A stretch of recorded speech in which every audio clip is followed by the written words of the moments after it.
Bonjour et bienvenue dans 10 minutes pour comprendre. Nous sommes aujourd'hui avec François Durper, historien et spécialiste des États-Unis. Bonjour François. Bonjour Hélène. Alors le 12 janvier dernier, Barack Obama a prononcé son traditionnel discours sur l'état de l'Union et vous avez choisi aujourd'hui de nous parler de la dernière campagne de Barack Obama.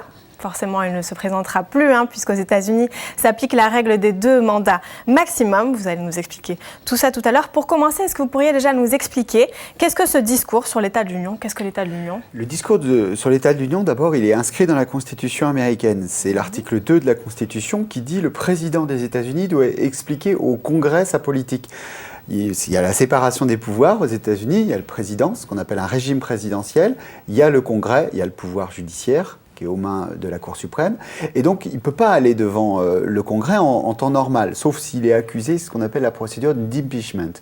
Donc, il est invité par le chef du Congrès, qu'on appelle le Speaker. D'ailleurs, on le voit au début du discours, on dit « Mr. Speaker, the President of the United States ». Donc, on invite le président à aller devant le Congrès. Alors avant, d'ailleurs, ce n'était pas un discours de Jefferson. Le premier, c'était Washington, le premier président. Lui a fait un discours, mais de Jefferson jusqu'à 1913, c'était une lettre qui était lue au Congrès, mais le président ne se rendait pas au Congrès.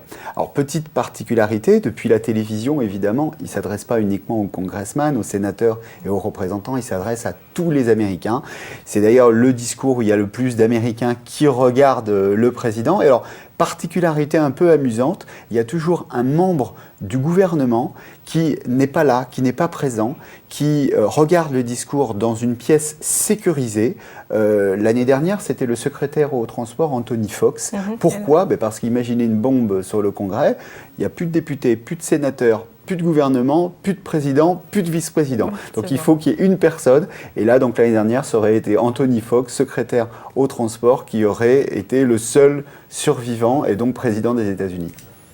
Donc de ce discours, à votre avis, quels sont les points clés qu'il faut relever? Alors là, ce qui était intéressant, il y a toujours deux choses dans ce discours. Il y a toujours l'unité, c'est le discours sur l'état de l'Union. Et donc dire, le pays s'appelle États-Unis, donc pourquoi nous sommes unis? Chaque année, le président revient devant les Américains pour dire voilà pourquoi nous sommes unis, pourquoi nous devons rester unis. Et il y a toujours un bilan. D'habitude, le bilan, c'est un bilan de l'année qui est passée et c'est le projet de l'année qui vient. Sauf que là, la particularité, c'est qu'Obama, il est en fin des 2 mandats. Donc on s'attendait à un bilan sur l'ensemble des 2 mandats et c'est ce qu'on a eu, très optimiste. Évidemment, il ne va pas dire tout s'est mal passé, j'ai été un très mauvais président. Donc il a dit en particulier que l'économie américaine ne s'est jamais aussi bien portée.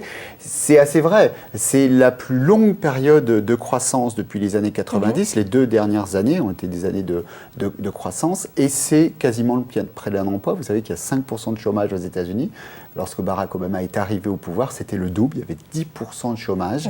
Donc beaucoup d'optimistes, y compris en politique étrangère, où là il exagère un peu les choses. Il dit les États-Unis, ça reste la première puissance de très très loin, c'est une très grande force. C'est un petit peu le pendant du déclinisme, notamment des candidats républicains.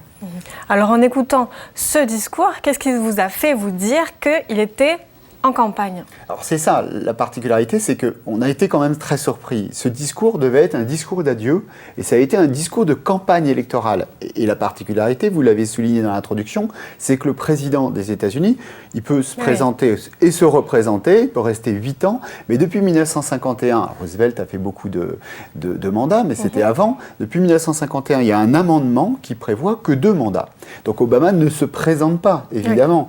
Et pourquoi il est en campagne? Mais parce que on a vu, il attaque Donald Trump, sans le citer. Il a dit les hommes politiques qui fondent leur politique sur la division, sur le plan religieux ou sur le plan racial, ce n'est pas acceptable. Il a aussi attaqué Ted Cruz, qui est un autre candidat républicain, à la candidature chez les Républicains, puisqu'il a dit la solution n'est pas de tapisser de bombes la Syrie, c'était une proposition de Ted Cruz, et il a dit nous ne sommes pas au bord de la Troisième Guerre mondiale, ça c'était pour Chris Christie, un autre républicain. Donc c'était vraiment un discours de campagne très surprenant de voir que le président, au lieu de prendre de la hauteur, il était presque à la hauteur d'Hillary Clinton, qui elle est véritablement en campagne pour être la future présidente. Mais pourquoi est-ce qu'il fait ça alors? Pourquoi est-ce qu'il s'attaque à ses adversaires alors qu'il va quitter la Maison-Blanche? Alors parce Parce qu'il y a une particularité pour Obama. Obama, quand il est arrivé au pouvoir, il a dit, vous allez voir, je vais changer Washington. Et comme quasiment tous les présidents, c'est l'inverse, c'est plutôt Washington qui l'a changé. Mais sa particularité, c'est qu'il peut faire plus de 2 mandats. Je m'entends, si un démocrate succède à Barack Obama, ça sera inédit dans l'histoire récente des États-Unis. Jamais un démocrate n'a succédé à 2 mandats démocrate depuis 1945. Donc ça veut dire que pour Obama, ça va cimenter son héritage. Je prends l'exemple inverse. Si Donald Trump ou Ted Cruz ou n'importe quel républicain l'emporte, son grand projet, c'était l'assurance santé, Obamacare. Ils vont démanteler Obamacare. Il a commencé sur les armes à feu à mettre en place un certain nombre de dispositifs. Les républicains ont déjà dit qu'ils allaient mettre tout ça par terre. Rapprochement avec l'Iran, ça va être aussi par terre. Le climat également. Donc les républicains vont détricoter tout l'héritage de Barack Obama. Donc la seule chance pour Barack Obama d'avoir un bilan satisfaisant et de rester comme un grand président des États-Unis, c'est la victoire d'Hillary Clinton. C'est la victoire d'un démocrate qui va sceller le bilan de Barack Obama. Ça serait une particularité, hein, ça s'est jamais produit. Et donc, pour une fois, on aura un candidat républicain, démocrate, quelqu'un qui va avoir intérêt à ce que son successeur soit du même camp que lui. Habituellement, il préfère que ce soit quelqu'un d'autre, parce qu'il préfère être le dernier président démocrate ou le dernier président républicain. On connaît ça en France aussi. Alors, vous qui savez tout sur Barack Obama, ça nous intéresse. Quel est son planning dans les prochains jours, dans les prochains mois? Le planning, l'agenda, je l'ai appelé avant-hier. Il m'a dit, François, je ne partirai pas, je ne prendrai pas Air Force One pour faire le tour du monde. Habituellement, c'est ce que fait un président en fin de 2e mandat. Il fait un petit peu une tournée des pays et puis il dit adieu au reste de la planète. Là, il va voyager, mais il va voyager à l'intérieur des États-Unis. Il va véritablement faire campagne, soutenir évidemment Hillary Clinton. Bill Clinton a déjà commencé à soutenir Hillary, notamment dans le New Hampshire, où elle n'est pas en tête pour l'instant, elle est derrière Bernie Sanders.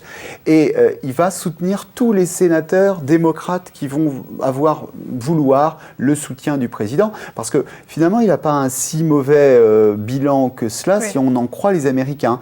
C'est 47-46. Il y a 47% d'Américains qui disent c'est un mauvais président, 46 qui disent c'est un bon président. D'ailleurs, les Américains n'ont jamais réussi à départager cela. Janvier dernier, c'était exactement le pourcentage. Le janvier d'avant, le même pourcentage. Et finalement, on a traversé ces 8 ans avec des Américains qui étaient très partagés sur Obama, qui disaient oui, c'est mieux en économie, mais on aimerait un peu plus de répartition des fruits de la croissance. Donc ça sera à l'historien de déterminer véritablement si son bilan a été bon. Mais comme je vous l'ai dit, ça dépendra peut-être du futur ou de la future présidente des États-Unis. D'accord, bien. Merci beaucoup François pour cette analyse.